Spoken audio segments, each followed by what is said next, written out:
जब आप जिस्मानी और रूहानी तौर पर तकलीफ में हो, दुनिया का सामना करना भी तकलीफ दे हो, इन दिनों आपको लगता है कि जिंदगी जीने के काबिल नहीं, क्योंकि आप अपनी जिंदगी और उन लम्हात के बारे में बुरा महसूस कर रहे होते हैं।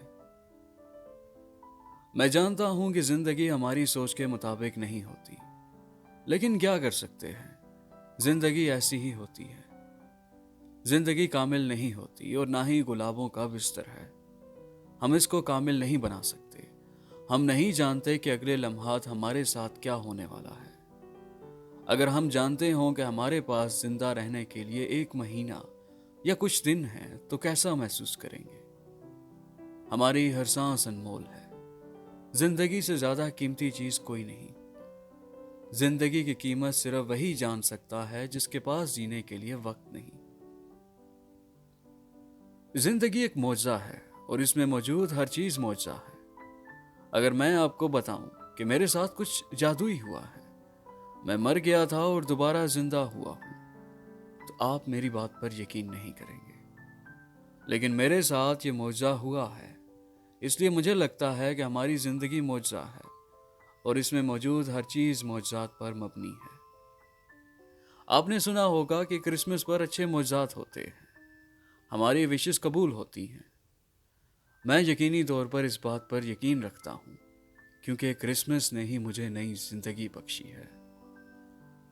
जब मैं 13 साल का था, दिसंबर की रात थी, क्रिसमस की रात, सब लोग इकट्ठे होकर खुशियां बांट रहे थे, मगर हमारे लिए वो रात गमों के ढेर से कम नहीं थी। मैं कमरे में सेंटा क्लॉस के लिए कार्ड बना रहा था। मुझे सिटिंग रूम से आवाजें सुनाई देने लगी। आवाजें ऐसी थी जैसे कोई बहस कर रहा हो। मैंने कमरे का दरवाजा खोला। मेरे वालिदैन किसी बात पर बहस कर रहे थे। मैंने अपने वालिद को बैग उठाकर घर से निकलते देखा। मैंने इस वक्त इन्हें आखिरी बार देखा था।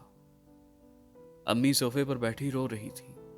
इनके हाथ में कुछ कागजात थे, यकीनन वो तलाक के कागजात थे। मैंने कार्ड पर अपनी विशेस लिखी और अम्मी को पकड़ा दिया कि ये सेंटा क्लॉस को दे देना। अम्मी ने कार्ड खोला और पढ़ा। इस पर लिखा था, मिस्टर सेंटा, मुझे क्रिसमस के लिए एक नई खुशगवार जिंदगी चाहिए।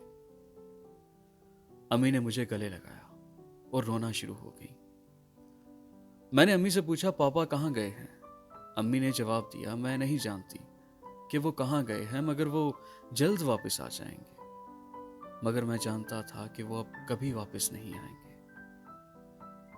13 साल की उम्र में जिंदगी की खुशियों ने मुझसे मुंह मोड़ लिया।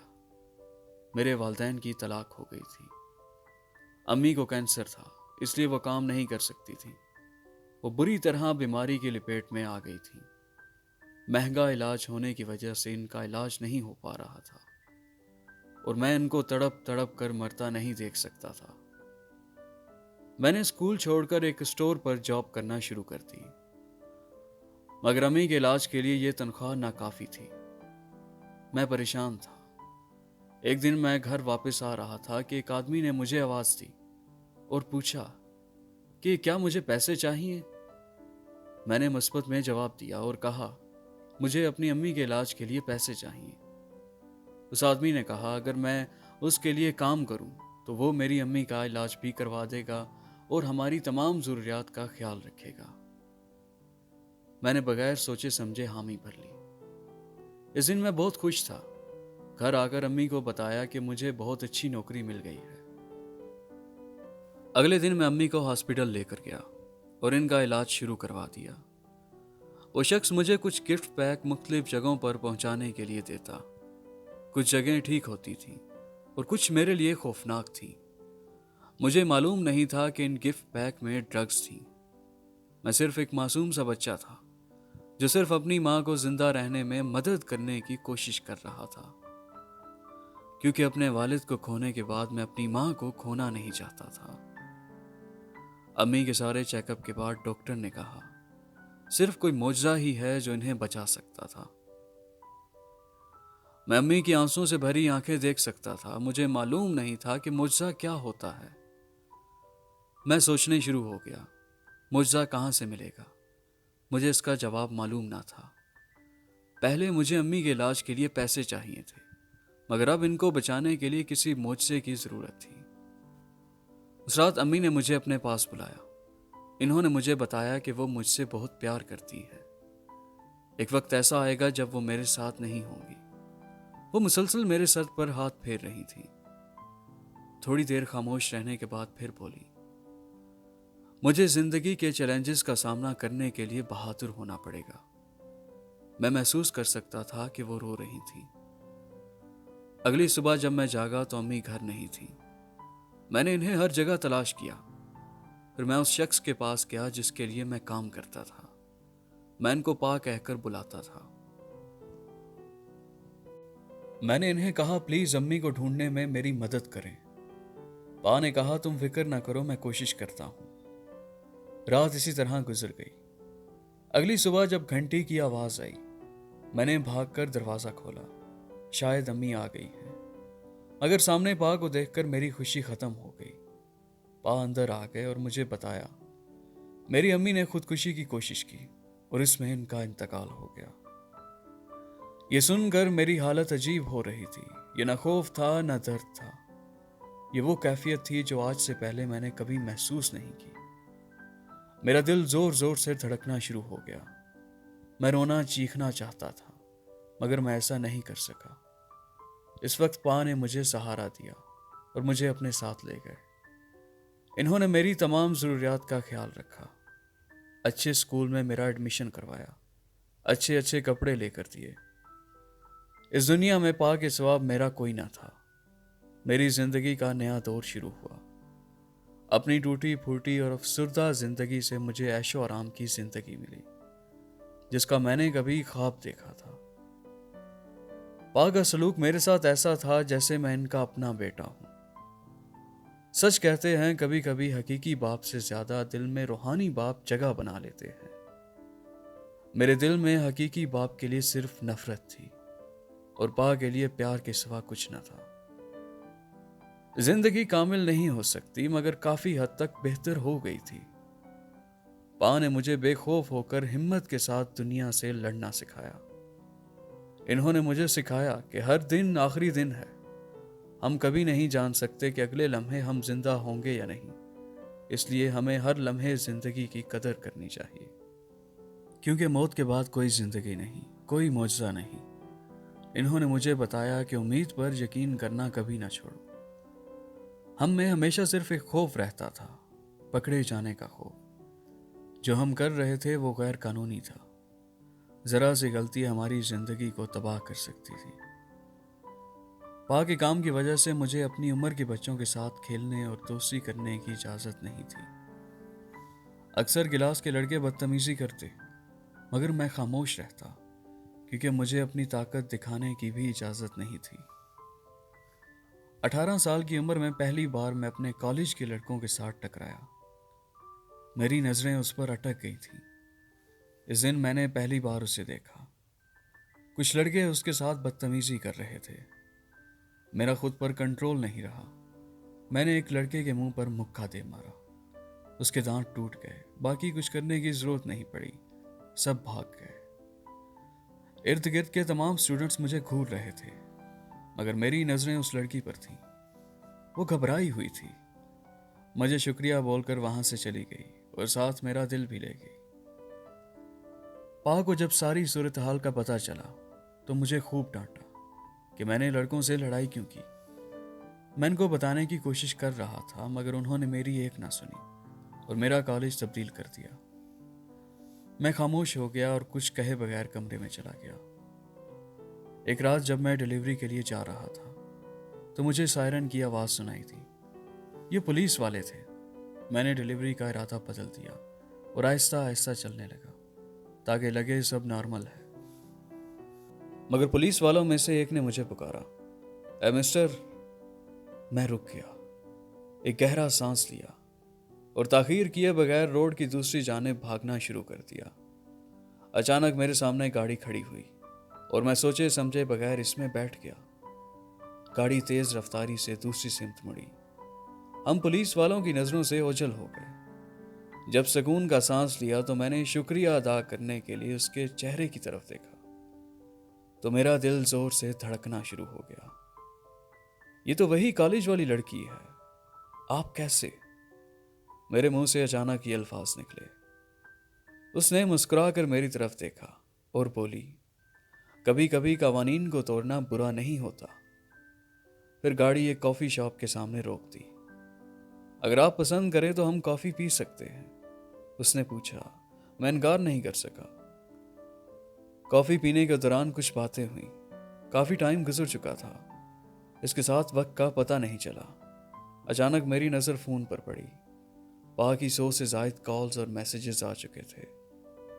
मुझे अब घर जाना चाहिए, ये कहकर मैं वहां से बाहर आ गया और टैक्सी को रोका।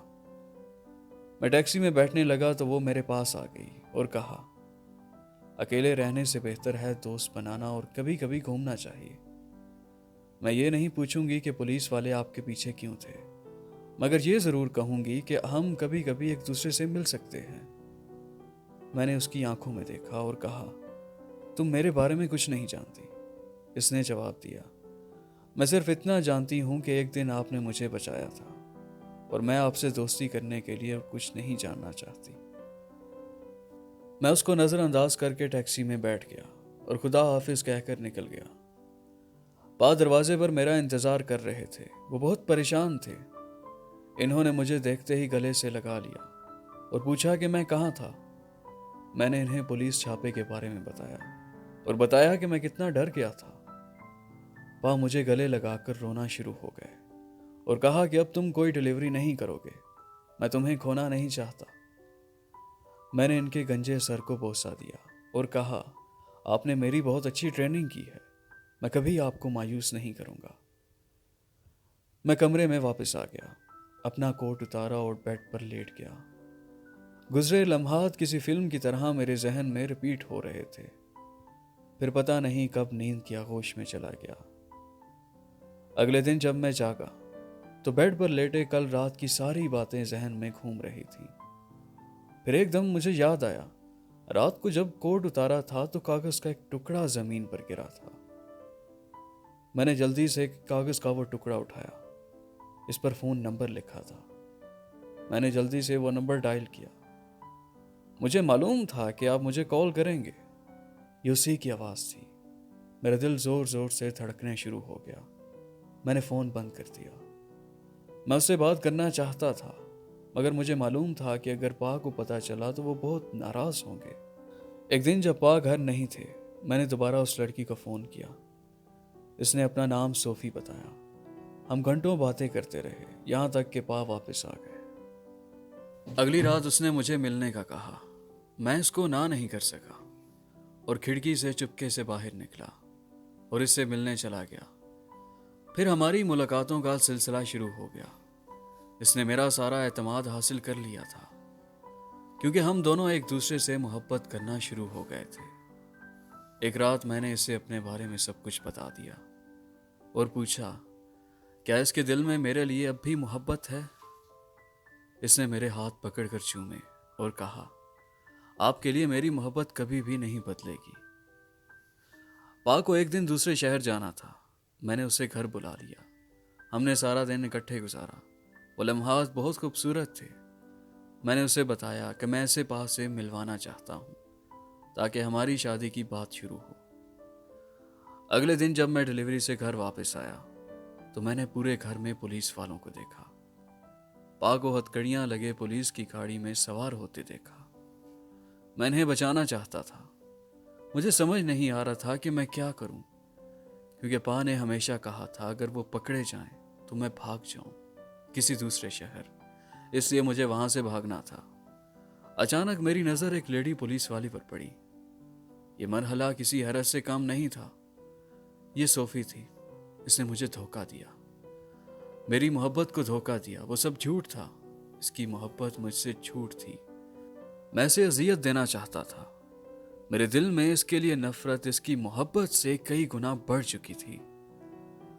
मैं चाहता था कि इसको इतनी अजियत दूं कि ये मुझसे अपनी जिंदगी की भीख मांगे, मगर मैं उस वक्त ऐसा कुछ नहीं कर सकता था। मैं बेबस था। मैं वहां से निकल गया। मैं दूसरे शहर पहुंच गया। मगर मेरे आंसू अभी तक ख़त्म नहीं हो रहे थे। मैं एक बार फिर तन्हा हो गया था। मेरे पास रहने की कोई जगह नहीं थी, सिर्फ कुछ रकम थी जो उस दिन डिलीवरी पर मिली थी। मैंने शराब की बोतल खरीदी और पीना शुरू हो गया। पा के बारे में सोचकर मुझे रोना आ रहा था। वो मेरी वजह से जेल में थे। अगर मैंने असूल ना तोड़े होते तो सब कुछ वैसे ही होता जैसे पहले हुआ करता था। सामने हेयर सलून था। मैं अंदर चला गया। एक लड़की मेरे पास आई और बताया कि सलून बंद है। मैंने इसकी बात को अनसुनी करके सामने कुर्सी पर बैठ गया और इससे बाल काटने को कहा। इसने मुझे समझाने की कोशिश की, मगर मैंने इसकी एक ना सुनी। इसने मुझसे पूछा, आपको कैसा हेयर स्टाइल चाहिए? मैंने जवाब दिया कि मुझे पा की तरह गंजा कर दो। इसने मेरी आंखों से गिरते हुए आंसुओं को देख लिया था और महसूस कर लिया था कि मैं नशे में हूं। वो जानती थी कि मुझे मदद की जरूरत है। मैंने नशे में से अपने बारे में सब कुछ बता दिया और ब्लैकआउट हो गया। जब सुबह आंख खुली तो मैंने अपने आप को एक खूबसूरत कमरे में पाया। मैं याद करने की कोशिश कर रहा था, मगर मुझे कुछ याद नहीं आ रहा था। मैं उठकर कमरे से बाहर गया, इर्द गिर्द की चीजों का जायजा लिया। ये एक खूबसूरत अपार्टमेंट था। सामने किचन में एक लड़की चाय बना रही थी। मैं इसके पास गया। आप तो वही सैलून वाली लड़की हैं। मुझे थोड़ा थोड़ा याद आ रहा था। वो मुस्कुराई। फिर इसने बताया कि कल रात क्या हुआ था और किस तरह मैंने इसके सामने खुली किताब की तरह अपनी सारी दास्तान बयां कर दी। वो अब मेरे बारे में सब कुछ जानती थी। मुझे इसके सामने अपना आप मुजरिम की तरह लग रहा था। मैं परेशान सा हो गया। उसने मेरा चेहरा भांप लिया और कहा, आप जितने दिन चाहें यहाँ रुक सकते हैं। अगर आप चाहें तो मेरे सैलून पर मैनेजर की पोस्ट पर काम कर सकते हैं। इसका सैलून शहर के बेहतरीन सैलून में से एक था। वक्त तेजी से गुजर रहा था। हम अच्छे दोस्त से कुछ ज्यादा करीब आने लगे। मेरी जिंदगी एक बार फिर कामिल हो रही थी। उसका नाम अलीज़े था। अलीज़े ने मुझे पिछले सारे दुख भूलने में मेरी बहुत मदद की। मेरे लिए सबसे हैरत अंगेज लम्हा यह था जब अलीज़े ने कहा, हम शादी कर लेते हैं। कभी कभी जिंदगी में सब प्लान्ड होता है। हम अपने ख्वाबों को कागज के टुकड़ों पर लिखते हैं, फिर इनके पूरा होने का इंतजार करते हैं। हम शादी की तैयारियों में मसरूफ थे। मेरी तबीयत काफी दिन से बोझल सी थी। अलीज़े मुझे हॉस्पिटल लेकर गई। डॉक्टर ने कुछ टेस्ट लिए। बस यहीं से कामिल जिंदगी फिर बिखर गई। टेस्ट की रिपोर्ट्स के मुताबिक मुझे कैंसर था, आखिरी मरहले का कैंसर। मेरे बचने के इम्कानात ना होने के बराबर थे। मुझे अपने ख्वाब अपनी आंखों के सामने टूटते हुए नजर आ रहे थे। मैं खामोश हो गया। मैं जो खुद को बहादुर समझता था, जिंदगी के छिन जाने वाले एहसास से मैं कमजोर, बुज़दिल, नाउमीद और बेबस लड़का था। उस दिन डॉक्टर ने मुझे वही बताया जो बरसों पहले मेरी माँ को बताया था। अब सिर्फ एक मौजज़ा ही है जो मुझे बचा सकता है। जब ऐसा वक्त आता है तो आपकी सारी उम्मीदें खत्म हो जाती हैं। मायूसी के सिवा कुछ महसूस ना करें, और यह सबसे बड़ा एहसास होता है। इसी का नाम जिंदगी है। जिंदगी कभी एक जैसी नहीं रहती। हाँ, अगर जिंदगी हो तो हम मुश्किलात का सामना करते हैं, मगर जिंदगी ही ना रहे तो फिर क्या करें। जिंदगी के आगे हमें अपने हथियार डालने पड़ते हैं। मैं शादी नहीं करना चाहता था, मगर अलीज़े बज़िद थी। मैं नहीं चाहता था कि अलीज़े मेरे साथ तकलीफ में रहे। मैं इससे मोहब्बत करता था।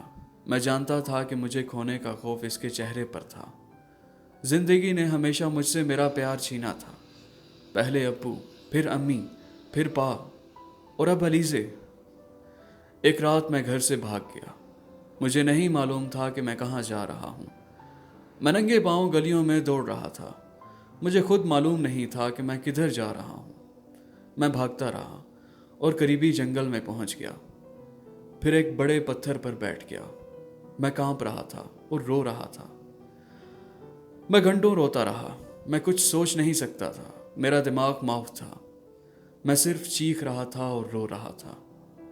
अचानक मुझे याद आया कि मेरी अम्मी भी इसी जंगल में मर गई थी। इन्हें भी कैंसर था।